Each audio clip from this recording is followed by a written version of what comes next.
É, peraí, meu cachorro tá latindo aqui. Vocês estão escutando aí? Sim, sim, sim, sim. Entrou junto com a gente no podcast aqui. Entrou junto, tá participando aí.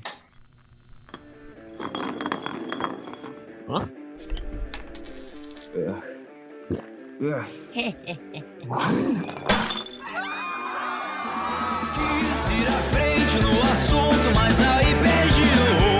O problema é que eu não anoto suas ideias. Bom dia, boa tarde ou boa noite. Está começando mais um episódio do Garrafada, o podcast de entrevistas da revista Badaró. Se acomode, nos destampe e nos consuma com moderação. Eu sou o Norberto Liberator.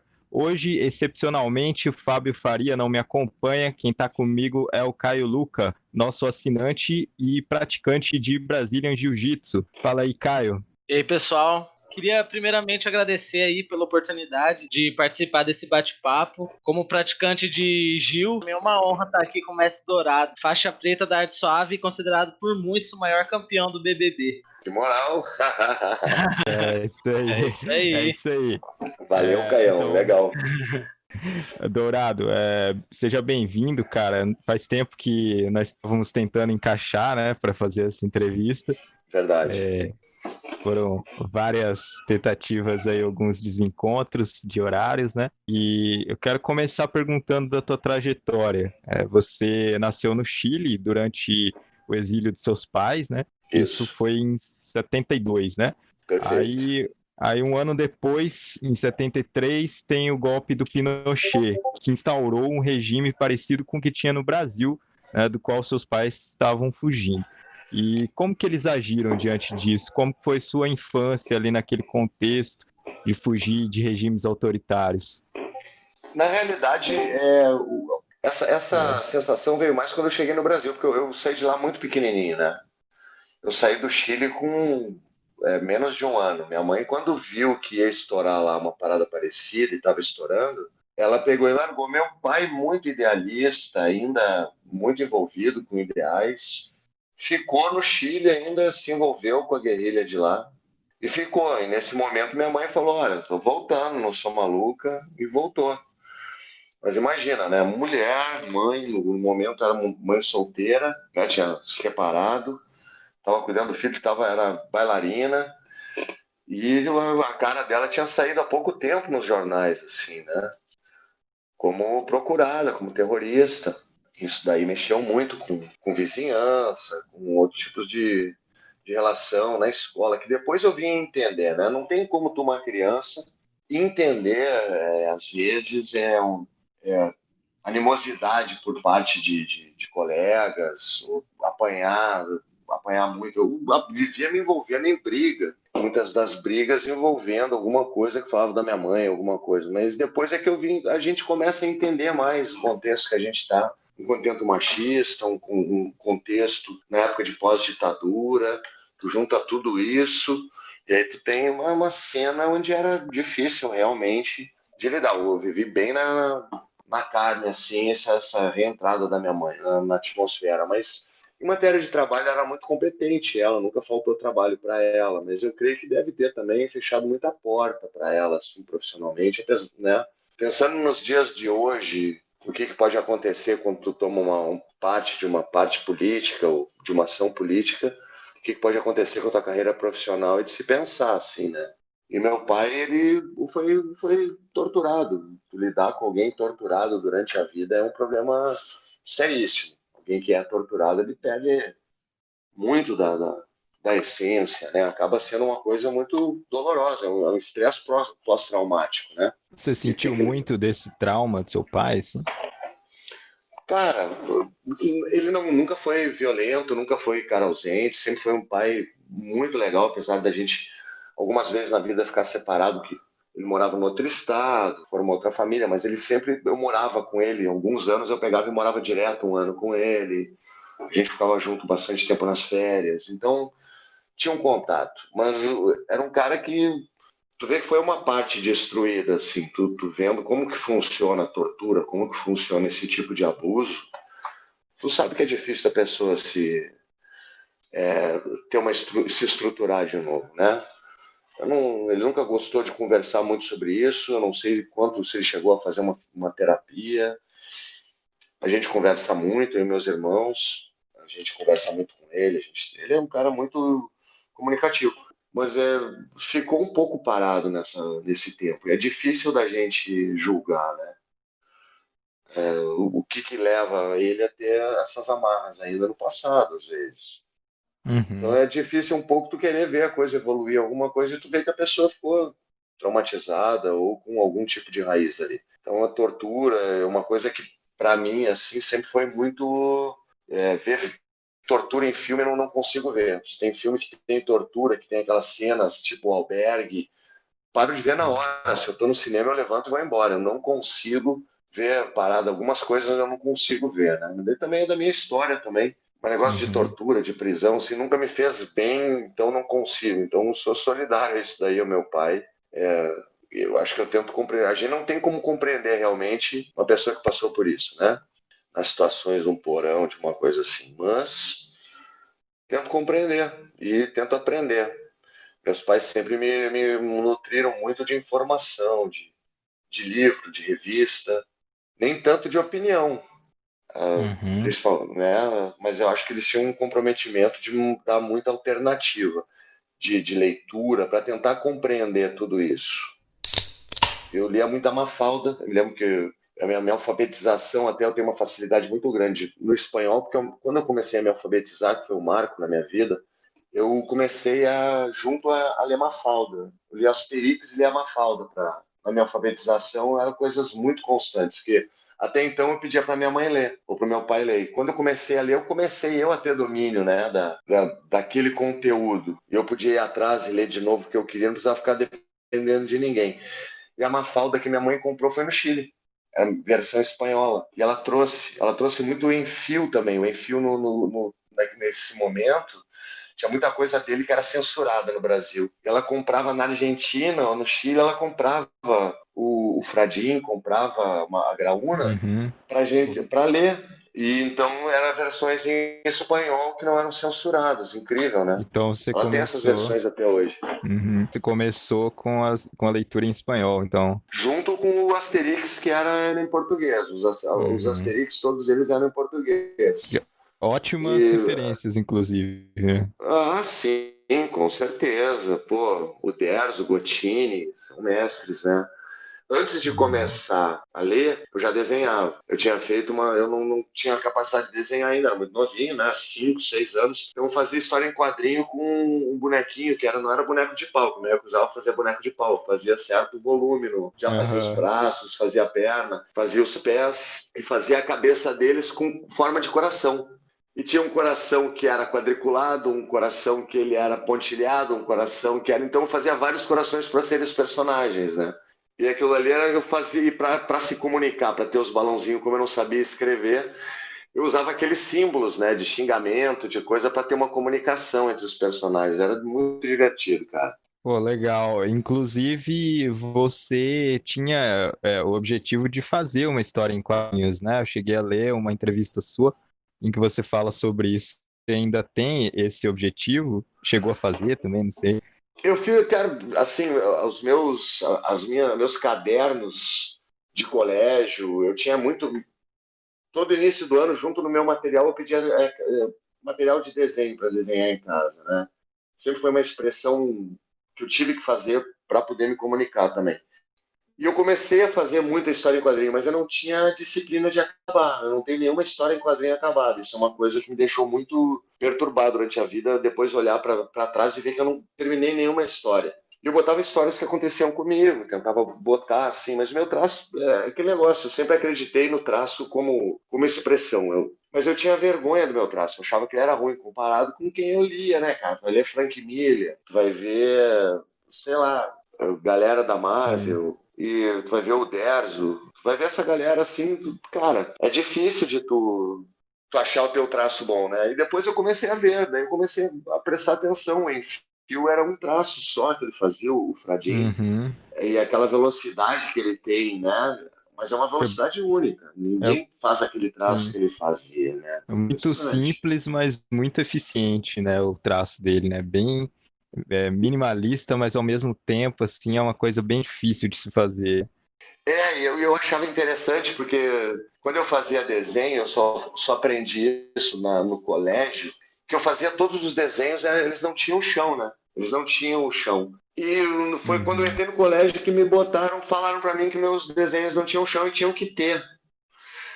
E eu me lembro que às vezes eu fazia um traço arrastado, como se o pé fosse o chão junto, né? Que nem o Fradinho, o Enfio fazia do Fradinho. Ele necessariamente ele não faz o chão embaixo do personagem, ele faz nas laterais, né? O chão embaixo sempre é vazado. Sim. E eu, às vezes eu acho que inconscientemente eu fazia aquilo ali, mas não era lido pela minha professora, assim, na hora de. Depois eu fui ver que aquilo tinha a ver com psicotécnico, com coisa, mas eu sempre depois comecei a me policiar e fazer um showzinho, Sim. apesar de não achar necessário. Eu também passei por isso quando eu era pequeno. Olha. Assim, e aí falava, a pessoa tá flutuando e tal. E aí eu também comecei a me policiar para fazer o chão. Mas o Enfio, inclusive na biografia dele, tem, né, isso dele falar que como a vida dele era curta, ele sabia que ia ser curta porque ele era hemofílico, então ele não tinha tempo para ficar fazendo cenário, sabe? Ele queria fazer o mais direto possível. É bem interessante isso. Interessante. Aí... Não, o traço dele é veloz, né? Se a gente pode chamar algum traço de veloz, eu acho que o traço do Enfio, ele é isso. Sim. O cara não perde tempo fazendo, ele faz ali os olhos com uma grande, sempre um grande domínio de emoções, e ele gostava muito do olhar sarcástico, do olhar irônico, né? Ele conseguia transmitir esse tipo de reação nos desenhos dele, que era impressionante, cara. Eu gostaria de saber como que foi sua jornada nas artes marciais. Eu sei que você começou no judô, né? Mas de onde que surgiu o interesse para começar tal? E quando que você começou no jiu-jitsu? Boa. Assim, a arte marcial foi importante porque eu apanhava muito, mano. Apanhava todo dia, era impressionante. Primeiro, bom, minha mãe é mãe dos anos 80, né, cara? Não sei que ano que vocês nasceram, nasci em 70, assim, mas a mãe de anos 70, anos 80, era porrada, era vale tudo, velho. Era a sessão de espancamento. Minha mãe me espancava, já é 90, já. Não, tranquilo. Cara, eu chegava às vezes na casa dos meus amigos, eu tava ouvindo ele ser espancado. Eu ficava esperando lá de fora. Amigo meu ser espancado pela mãe, pelo pai, chorando, saía vermelho, aí a gente pegava e saía pra brincar, saía pra jogar. Olha que loucura, né, velho? Doideira. Vivendo nesse contexto, eu estudava numa escola pública estudei muito em escola pública, né? Trocava muito de escola. Escola pública sempre tem problema no recreio, na saída. É muita briga. Eu não sei se era comigo, mas assim, eu me envolvi em briga direto e não sabia brigar. Então, invariavelmente, eu apanhava muito. Às vezes nem brigava, às vezes só apanhava mesmo. Não tinha nem o que fazer. Mas era por falta de técnica. Eu achava que eu não tinha técnica. Eu sempre achei que tinha técnica para tudo. Eu não sei, instintivamente eu tinha esse negócio. Porque eu aprendi a desenhar, eu perguntava como é que desenhava. Alguém sempre me dava uma dica de desenho que colaborava na minha técnica de desenho. Mas luta, assim, meu pai eu era muito novo. Ele não sabia que eu apanhava tanto. Às vezes que eu morava com ele, era outro tipo de vida. Eu ia para uma escola particular, né? Era interior do Paraná. Eu era o único moreninho, todo mundo loirinho. Nunca deu problema para mim.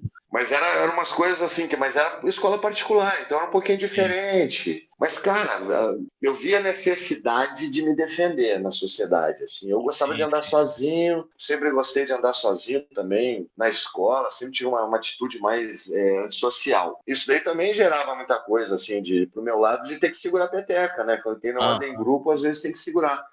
Então sempre tive... pra cima.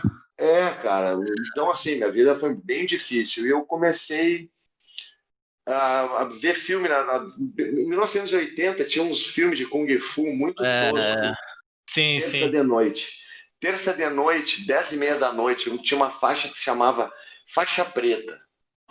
Era filmes assim, cara, muito tosco, mas era história de vingança. Matam a família do cara, o cara vai treinar arte marcial, mata os caras. O Dragão de Shaolin, que pra mim é um dos filmes mais clássicos que tinha, que passava na Band, Era de Vingança. E a primeira coisa que eu acho que a gente faz de arte marcial é observar e tentar imitar, né? Então eu imitava muito. Antes, o novinho, 7, 8 anos, eu imitava esses filmes. Foi a primeira maneira que eu tinha de treinar arte marcial. Aí eu fui morar com meu pai quando eu tinha 10 anos, a gente foi morar numa fazenda. Aí eu pedi pra ele me ensinar karatê, que ele era professor. Ele é professor, não, era faixa preta. Aí ele achou legal a ideia. A gente morava numa fazenda, ele abriu uma clareira no meio do nada, a gente começou a treinar karatê nessa clareira. Eu com 10 anos, ele grandão já. Aí ele me ensinava. Então foi nem no judô que você começou, então, no karatê? Não, meu primeiro sensei foi meu pai. A gente treinou durante um ano todo. E era um treino que foi um treino psicológico, porque eu trabalhava na fazenda durante todo o dia, eu alimentava porco, galinha, ajudava a colher milho, a debulhar milho. Então eu tinha tarefas que eram diárias que eu tinha que cumprir. E no final do dia eu fazia karatê com meu pai, que era a hora que eu mais gostava. E a gente não tinha luz elétrica, não tinha gás. Então a gente ia tomar banho num córrego frio. O interior de São Paulo faz até 8 graus, 9 graus. Meu pai não deixava um dia eu ficar sem tomar banho. Ele tomava banho junto. A gente nunca esquentava a água, porque é um negócio de ele dizer que estava me treinando. Então, um ano todo eu tomava banho frio, tomava leite da vaca. Eu que buscava o leite, porque ele não sabia tirar leite da vaca, a gente deixava a vaca com um vizinho. Só que o vizinho era uma fazenda, duas fazendas longe. Então eu tinha que andar tipo 3 quilômetros. Subindo uma montanha, descendo uma montanha, subindo montanha, descendo montanha para chegar a pegar o leite. Aí eu pegava e voltava. De 2 em 2 dias eu fazia isso. Então nesse ano eu fiquei muito forte fisicamente. Estilo Daniel San, então. Fazia estilo... Exato. Meu pai não deixava eu cortar lenha, porque ele não queria que eu metesse a mão na lenha em machado. Mas ele deixava eu fazer todo o trabalho pesado que eu queria. E ele fazia junto, para dar exemplo, lógico, ele pegava mais pesado. Mas eu ali estava treinando, e era legal, porque quando eu queria ir na cidade também, eu pegava cavalo. Tinha um cavalo que era nosso que eu pegava, a égua, tá bonito. Então foi um ano foi um ano de transição para mim, da infância para a adolescência. Foi uma transição esse ano. Voltei outro, né? Já mudou a mentalidade completamente. Total, já sabia me defender. Faz parte da arte marcial, né? Com certeza. Fiquei louco para entrar numa briga para poder mostrar o que eu tinha aprendido. Tinha tomado um monte de porrada do meu pai, assim, treinando. Meu pai nunca bateu em mim. Ele bateu 2 vezes, deu 2 chutes em mim. As 2 vezes que ele me bateu, foram 2 chutes, um na barriga e um na perna. Acabou. As 2, a única surra que eu tomei do meu pai. Sempre o resto foi na letra mesmo. Mas eu vi que eu queria aquilo ali. E aí eu falei que eu queria fazer karatê quando eu voltasse. Ele falou que não, que eu tinha que fazer judô, porque o judô era a melhor arte marcial, todo mundo se agarrava e ia pro chão. Bom, e ele tinha feito judô durante uma época, ele se apaixonou pelo judô. Ele era preta de karatê, mas se apaixonou pelo judô. E aí quando eu voltei, eu pedi para minha mãe me inscrever no judô, num centro esportivo estadual. Era um projeto muito grande que estava tendo nesse ano, nesse centro estadual. Foram 1.000 crianças inscritas no judô. Eram 3 áreas olímpicas que a gente tinha à nossa disposição para treinar. Então eram 3 turmas de manhã, 3 turmas de tarde e mais a equipe de noite. Que era o sonho de todo mundo fazer parte da equipe. E eu, quando eu entrei, a minha mãe não tinha grana, né, cara? Ela tava bailarina, da aula de dança, então a gente no verão, ela não tinha basicamente grana, a gente gastava a grana que ela ganhava durante o ano. Então começava o ano com muita dificuldade. Eu nunca tinha material na época que meus colegas tinham. Sempre eles começavam tendo material, livro, caderno, e eu começava depois. Minha mãe não tinha dinheiro, ela não era funcionária, ela tinha que cavar o dinheiro dela dando aula. Então, nesse ano, a prioridade era material escolar, né? Como sempre. Sim. Só que eu tinha que ter o quê? O kimono. O kimono era caro naquela época, bem caro. E minha mãe, ela sabia que eu queria muito, ela ia me dar de presente, mas não tinha grana. Então, ela me inscreveu no início do ano e eu não tinha como fazer. O que eu fazia? Eu ia lá pro judô, pro ginásio, tinha uma parte em cima que a gente subia de escada e tinha um mezanino, e eu ficava assistindo do mezanino e treinando sozinho. Eu não queria perder aula. Então, eu ia toda aula, eu ia assistir, fazia as técnicas, só que sozinho. E em casa, no colchão, eu fazia os rolamentos. E aí, cara, a minha vontade de treinar era muito grande. E meu professor via aquilo, né? E um dia eu cheguei lá, eu trocava uma ideia com ele se eu podia fazer. Todo dia eu ia lá perguntar se eu podia fazer sem kimono, se eu podia fazer com abrigo. Um dia eu achei um pijama branco, cortei ele, que nem fosse um kimono, peguei um pano para fazer de faixa. No outro dia eu cheguei na cara dura achando que eu ia enganar meu professor, cara. Na primeira pegada já ficava pelado já. Assim. Não, ele nem deixou. Quando ele viu carregando aquele abrigo, cara, eu tava um mês que eu não me aguentava, eu tava louco para brigar. Ele olhou aquele negócio enrolado, ele falou, não, tu não vai querer treinar com isso daí, né? O que é isso aí, Dourado? Ele perguntou. Eu falei, meu kimono, sensei. Veio errado, eu falei pra ele. Cara, meu professor, eu não sei se ele chorou ou não. Parece que, cara, ele ficou muito emocionado na hora. Eu era muito idiota, não sabia olhar pra cara das pessoas. Mas eu vi que ele ficou meio emocionado, assim. Ele, pegou e me deu um aperto no ombro, assim, e falou, moleque, guri, espera mais um pouco, aguenta chegar teu kimono. Se eu tivesse, eu te dava um. Professor público também, né, cara? O cara não pode ficar dando kimono pra todo mundo aí. Aí me lembro que uma semana depois eu apareci lá de kimono. Ele ficou muito feliz que eu apareci de kimono lá. E aí eu comecei a treinar um pouco. Aí já na primeira competição que teve, eu fiquei em segundo lugar. Já fui campeão estadual de faixa branca e azul no segundo campeonato. E já fui para a equipe de noite também. Aí a minha vida, eu já achei que era bom, né? Cara, quando eu olhei, eu era o menorzinho de todos. Eu e mais 6 faixas azul que a gente tinha ido bem. Ele botou a gente no meio das feras, faixa verde, faixa roxa, galera do colégio militar. Mano, eu apanhei tanto, eu apanhava tanto, aí é que eu aprendi a apanhar mesmo. Aí aprendeu muito, né? Aí eu comecei a apanhar, e aí não parou mais, até hoje. Aí eu tive uma trajetória em várias artes marciais, mas nunca larguei o judô como sendo a minha base, sempre treinei judô, a partir de então sempre o judô, por mais que eu ficasse afastado, eu sempre voltava e treinava um pouco de judô, mas eu sempre fiquei treinando arte marcial, nunca fiquei mais do que 2 meses sem treinar uma arte marcial desde esse dia, cara, nunca. 2 meses, no máximo, isso quando eu tava viajando, quando eu tava no Big Brother, daí foi 3 meses, foi mais tempo, 3 meses por causa do Big Brother, mas, cara, eu saí do Big Brother, a primeira coisa que eu fiz foi fazer o quê? Dar um treino, né? Quase morri. Mas desde 2004, quando eu saí do Big Brother, o 4 que eu participei em 2004, um dos objetivos era vir pro Rio, isso aí abriu a oportunidade para eu vir pro Rio. Eu já estava mantendo contato com o Royler. E aí, através de um amigo aqui. E aí, quando eu vim, eu já comecei. Eu tinha entrado no Meca enchendo o saco do Gaetano, que na época ele era marido da Elba Ramalho. Que ele tinha contato da galera aqui, ele estava envolvido com mídia, eu me encarnei nele. Era meu colega de treino de judô. Eu comecei a encher o saco do coitado. Cara, eu enchi o saco do cara para ele arranjar uma luta para eu lutar no Meca. E aí eu não sosseguei enquanto ele também não sossegou enquanto não botou no Meca. E ele fez isso aí por mim, ele conseguiu falar com o Joinha, e o Joinha me botou lá para servir de boi de piranha da galera. Eu tive a competência de ganhar minha primeira luta lá. E aí foi isso aí, aí eu aproveitei, isso aí foi em 2003. Aí eu entrei no Big Brother em 2004, quando eu saí do Big Brother eu aproveitei e comecei a treinar jiu-jitsu. Comecei na branca. Então você começou o jiu-jitsu depois do BBB 4? Isso, foi a última arte marcial que eu tô... Depois eu ainda comecei a luta livre, né? A luta livre desportiva. Então, e aí eu sou faixa preta de luta livre desportiva também. Mas eu comecei em 2004... E aí comecei a competir junto, era da equipe do Royler, lá da Tijuca, de Vale Tudo, que tinha Jorge Brito, Fabrício Morango, Marcelo Nigri, e treinava jiu-jitsu no Maitá, na Gracie Maitá. Eu começava a competir já, mas peguei da branca. O Royler perguntou se eu queria começar da azul, eu falei que não, queria ter o gostinho da branca né? de novo, que é muito bom. De judô, né? Podia... Pode, mas eu não quero, eu quero branca. Mas também não fiquei muito tempo também, que também começa a dar dificuldade para os outros, tu na branca também fica feio, né? Ganha um azul para parar de dar trabalho. Então você acha que treinar jiu-jitsu, você acha que o jiu-jitsu fez parte de alguma da sua conquista do BBB 10? Você acha que ele mudou sua cabeça de algum jeito?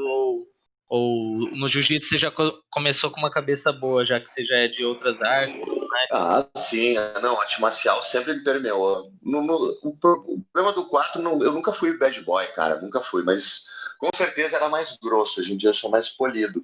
Eu era, gaúcho, de um bairro que tinha uma tradição de ser uma cidade pequena dentro de Porto Alegre. Meu bairro, ele era autossuficiente. Tinha cinema...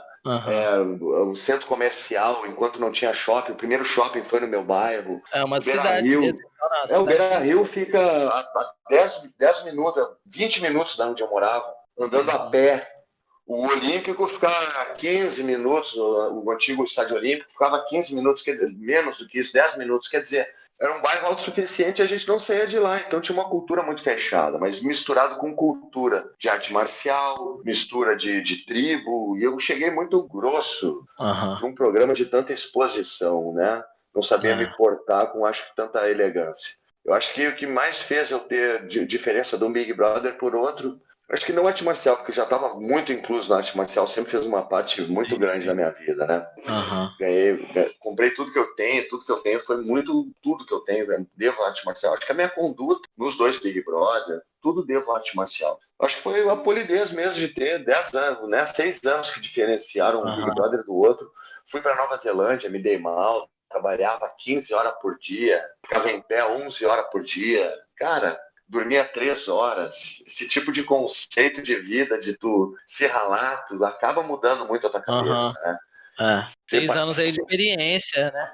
E ter participado do Big Brother, ter participado, não só participado lá dentro, porque toda vez que tu joga é um jogo diferente, mas tu ter saído. O jogo que começa quando tu sai de lá, né? O jogo que começa quando tu tem que lidar com mídia, tem que lidar com popularidade, tem que lidar com outras coisas que às vezes tu não tá acostumado. E aí acho que isso modificou muito, me deixou mais maduro pro 10. Que a arte marcial como um todo faz na vida das pessoas, tu vê?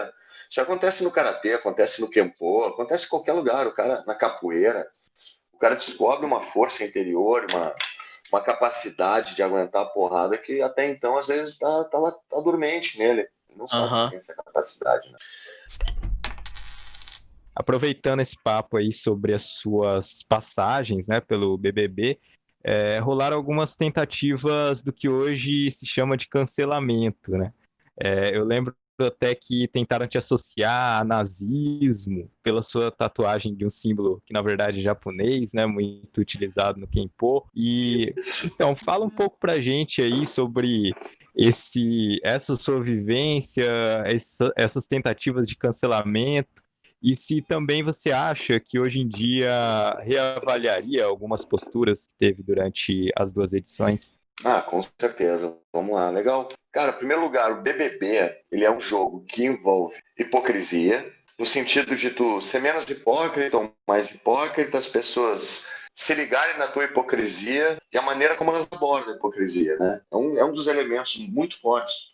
Eu costumava falar que o Big Brother é o jogo da hipocrisia, mas tem mais coisas envolvidas. E uma das coisas envolvidas que tem no Big Brother é a desmoralização. Moralizar o teu oponente para ele ser eliminado. Fazer ele falar alguma coisa que não é legal, tu tem alguma coisa dessa que tu consiga tirar o cara da jogada. É um jogo que ele tem regras subjetivas, não tem uma regra escrita do que pode e não pode fazer. Como é um jogo extremamente humano, em relações humanas, ele é muito amplo nas regras. Não pode agredir fisicamente, né? Pode uma série de coisas. Então, te limita a ser um jogo mental, assim, muito forte. Tu tem que ter estratégia, tu tem que saber o que tu fala.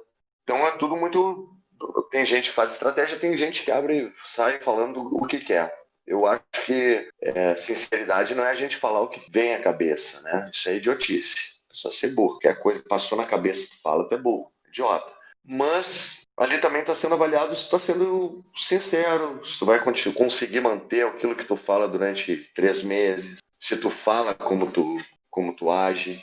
Então eu acho que muitas coisas ali que apontavam eram tentativa exatamente do jogo. E as pessoas aqui fora entram na ideia do jogo. Então é um jogo perigoso. Big Brother é um jogo perigoso. Tu pode sair de lá, tem gente que já saiu com fama de assediador, teve gente que saiu acusado de estupro, que depois não foi concretizado, teve caso de gente que tinha treta com a polícia, saiu de lá preso.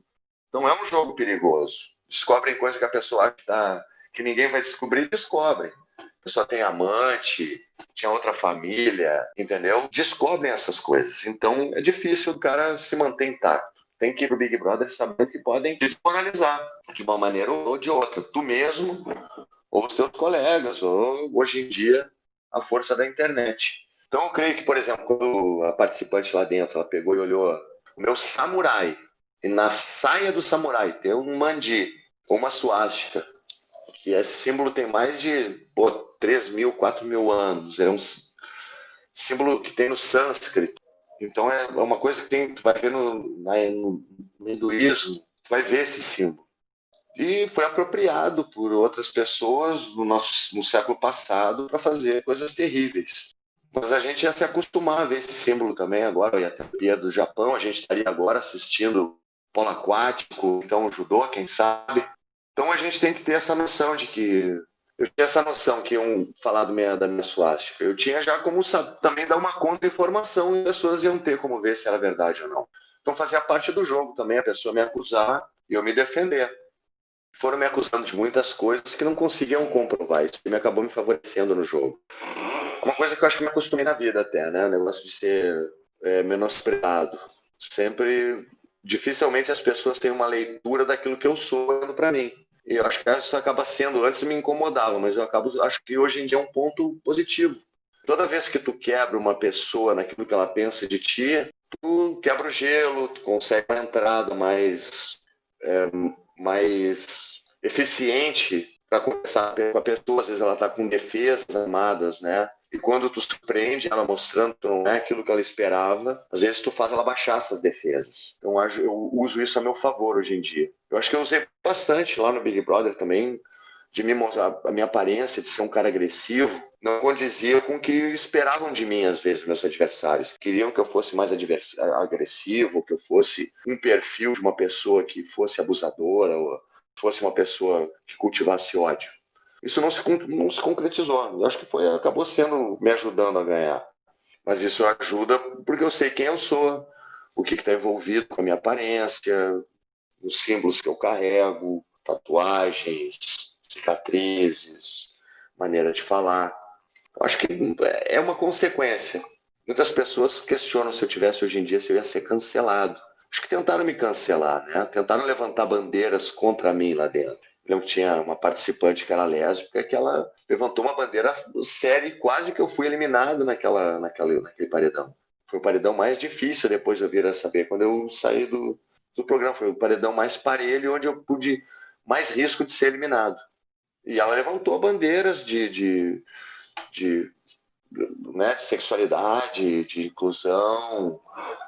E eu tive que lidar com isso. Eu acho que, mostrando quem eu era, meu caráter, eu também botei muitas pessoas que pensavam, que deveriam pensar dessa maneira, elas não compactuaram com isso. Viram que eu tinha uma ideia diferente, uma abordagem diferente, que apesar de ser um cara turrão, ou às vezes sem tanta polidez, não era a minha intenção de magoar. E também o lance de reaver os erros. Eu acho que eu vejo que as pessoas têm muita dificuldade em realmente rever seus erros, em realmente se arrependerem, em realmente verem que erraram, pedirem desculpas com sinceridade.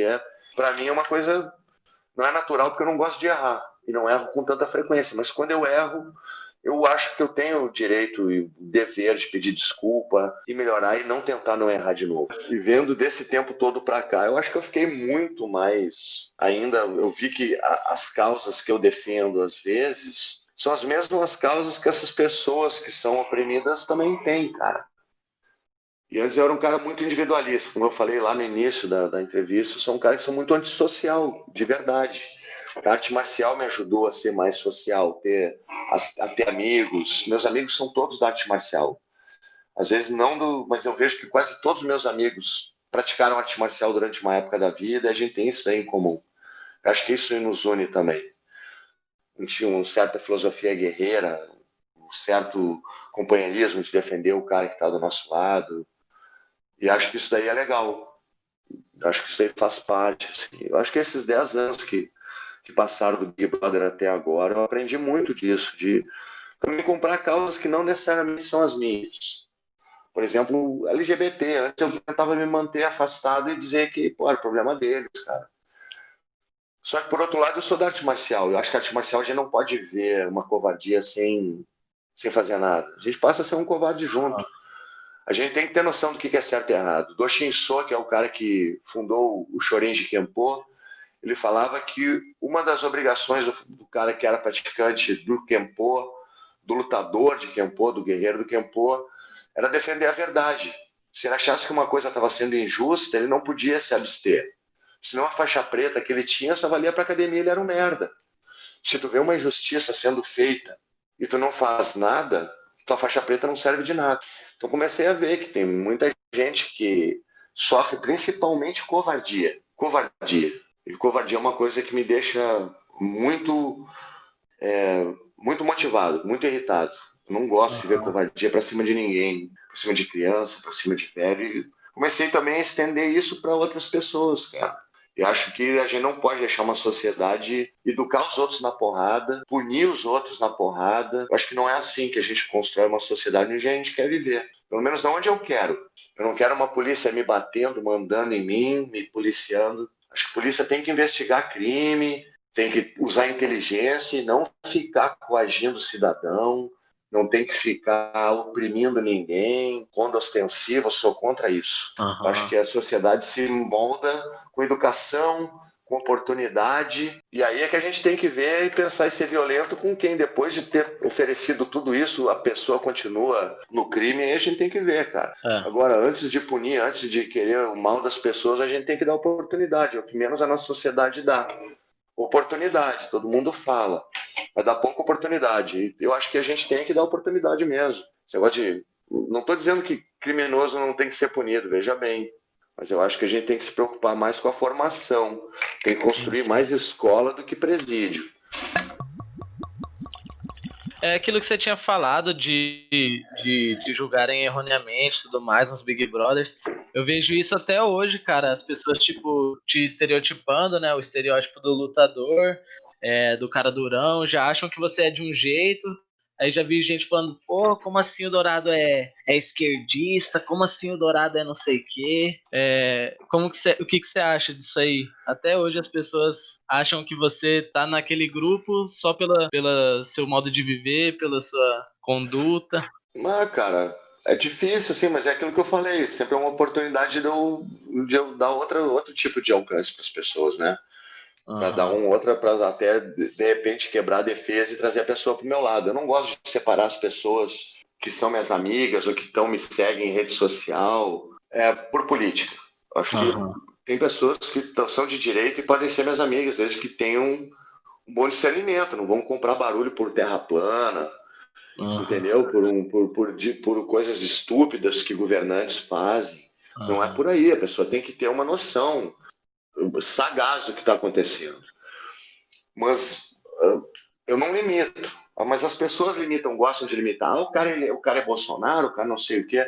Jamais eu votaria no Bolsonaro, porque não tem nada a ver comigo, velho. O cara ele tá na outra ponta do que eu acredito. Eu votava com muito prazer e orgulho no Plínio de Arruda Sampaio. Para mim é o presidente que eu queria e que é o ideal para mim. O cara da educação, de divisão de renda, taxação de grande fortuna, educação de novo, tá ligado? De militarismo, arma, para mim tá fora isso aí, velho. Eu ia aproveitar também que a gente está nesse papo. Eu vejo que você sempre se posiciona nas redes sociais contra essa onda de extrema-direita que está vindo aí, tipo, principalmente a questão do neofascismo, né? E eu também vejo que muita gente do jiu-jitsu, principalmente, né, que é o que eu acompanho, ou é em cima do muro, assim, não comenta muito sobre política e tal, ou é de direita, muitos até apoiando o presidente aí, né? Os únicos dois influenciadores aí, né, do jiu-jitsu que eu conheço, faixas pretas que eu conheço que não seguem essa linha é você e o meu professor aqui de Campo Grande, o Breno Vidal. O que você acha disso? Você já chegou a ter desentendimento de alguém nessa parte do jiu-jitsu e tal? Ou você acha que no tatame não Olha, entra cara, essas conversas? Ou... Cara, eu fico até com medo de me indispor, porque é uma coisa sagrada para mim, não de lutar. Eu acho que se um dia um cara que se incomodar com a minha posição política, um lutador, quiser trocar porrada comigo, vambora, né? Tá na nossa área, mas não acho que seja a situação. Acho que se a gente tá falando sobre política, tem que ser ramo de ideia. Quando a gente começa a transformar a política em zona de porrada, é fascismo, brother. Entendeu? O fascismo não é através da força física tu impor a tua vontade política. Mas tem mais gente que é influenciadora, tem um jurista, um juiz, que é o Valois, Luiz Carlos Valois, que é um juiz, e ele também é de esquerda, faixa preta de jiu-jitsu. Tem muita gente boa, Vicinho, Cruz, gente que é boa. No Twitter, esse que você falou. São gente que é de esquerda muito, assim, tem muito orgulho. Mas, sinceramente, dentro do tatame nunca teve problema, a galera sabe da minha posição, nunca se meteram comigo. Mas é aquele negócio, né, cara? Tu tem que conviver com galera, às vezes tá no tatame ali que tá dando fake news, assim. Grupo de jiu-jitsu você não entra. Não entra porque é uma carrada de fake news todo dia que, tô me tirando pra bobo, né? Tá na tua, aí vem a galera botar... Não dá. Então eu me recuso a fazer parte de grupo de WhatsApp. Eu agora não estou treinando desde... Eu fui para a Rússia no início do ano, né? Então não estou treinando jiu-jitsu aqui no Brasil desde o início do ano, desde março. Treinei janeiro e fevereiro. Em janeiro eu arrebentei meus dedos no jiu-jitsu, tive uma lesão seríssima na minha mão esquerda, na minha mão direita. Torci os dedos, arrebentou a minha mão, quase tive que operar. Tá doendo até hoje, ainda tem desconforto, mas... Treinei só 2 meses aqui jiu-jitsu esse ano e o resto foi, mas não tive esse... Não tô junto nesse momento político que a gente tá vivendo de cloroquina, de... Entendeu? De coisa assim que eu... nem sei como é que tá esse tipo de clima. Espero que não estejam falando muito no tatame. Que em breve eu tô voltando. Velho, eu gostaria que se tivessem só o jiu-jitsu, na boa. Sim. A família Gracie, inclusive, né, teve uma treta, uma rixa interna aí na época da eleição, né, por causa do Robson ter tomado posição, né? Isso, ele deu uma condecoração pro Bolsonaro, e aí depois, eu não me lembro qual dos irmãos dele que foi, que repudiou isso. Possivelmente o Helson. O Helson. Eu acho que cara, tem uma divisão de não é todo mundo que compactua com o que está acontecendo ali, né? Mas são posições políticas. A gente sabe que os gays tiveram ligação com Vargas, tiveram ligações com vários presidentes da República, sempre se aproximaram. O jiu-jitsu até pouco tempo atrás era muito elitista, era na década de 80, 90 era um salário mínimo para tu poder treinar jiu-jitsu. Salário mínimo, cara. O preço era um salário mínimo. Então, hoje em dia, seria R$1.000. Quem tem R$1.000 para pagar? Não é uma coisa do povo. O povo fazia Muay Thai, boxe, judô. Aí teve uma hora que a galera começou a ficar mais popular o jiu-jitsu e a galera começou a entrar uma outra galera também de pensante. Mas eu acho que, predominantemente, as artes marciais, principalmente as de origem japonesa, elas têm...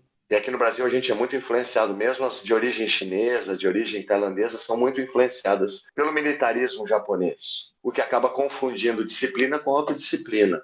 Arte marcial é autodisciplina. Mas aqui a galera às vezes confunde que o faixa preta ele pode mandar de qualquer maneira nos outros, entendeu? Humilhar, a voz dele é inquestionável, e não é assim. Não é assim que funciona. Não é, o sensei não é um cara inquestionável. Na técnica, sim, mas não é todas as atitudes. Você não pode chegar aí e aplaudir um professor que está assediando o aluno, entendeu? Um cara que é homofóbico. Acho que a gente tem que mudar isso daí. A arte marcial é exemplo, cara.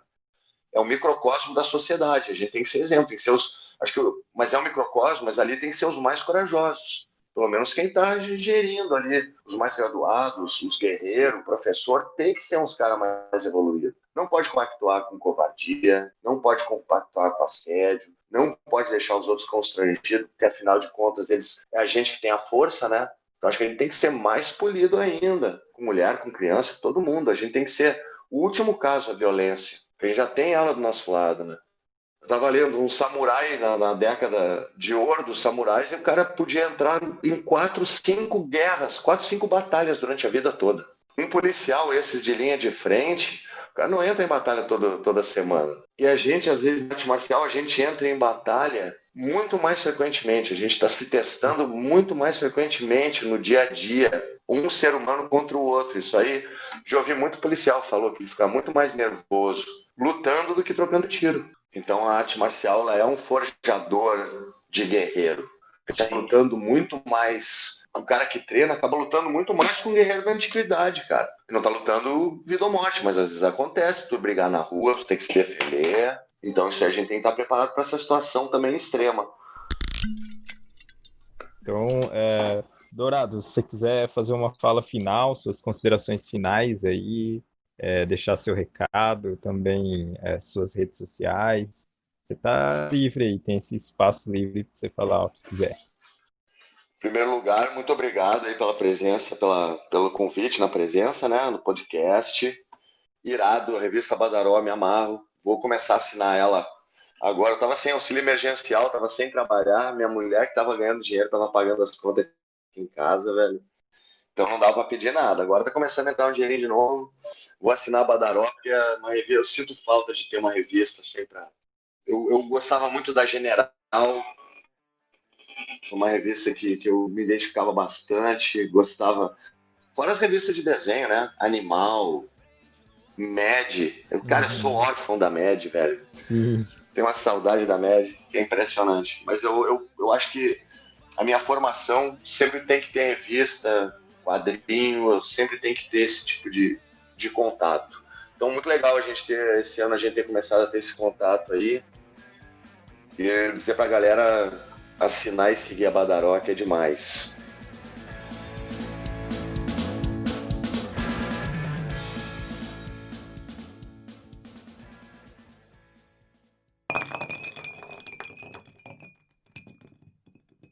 E quem tiver saco, paciência, me seguir nas redes sociais, é tudo Maktub Dourado. Tem no Discord, tem no aquele de jogo, como é que é? Twitch, Twitter, também o outro, aquele de Letterboxd. Esse eu vou seguir, esse eu vou seguir. Você tem o seu trampo de crítico de cinema também, né? Dourado Evald Filho, velho. Dourado Evald Filho. Eu tô vendo muito filme. Eu só comento ou filme muito ruim ou muito bom, velho. Eu não tenho meio termo. Filme mediano não tem, né, velho?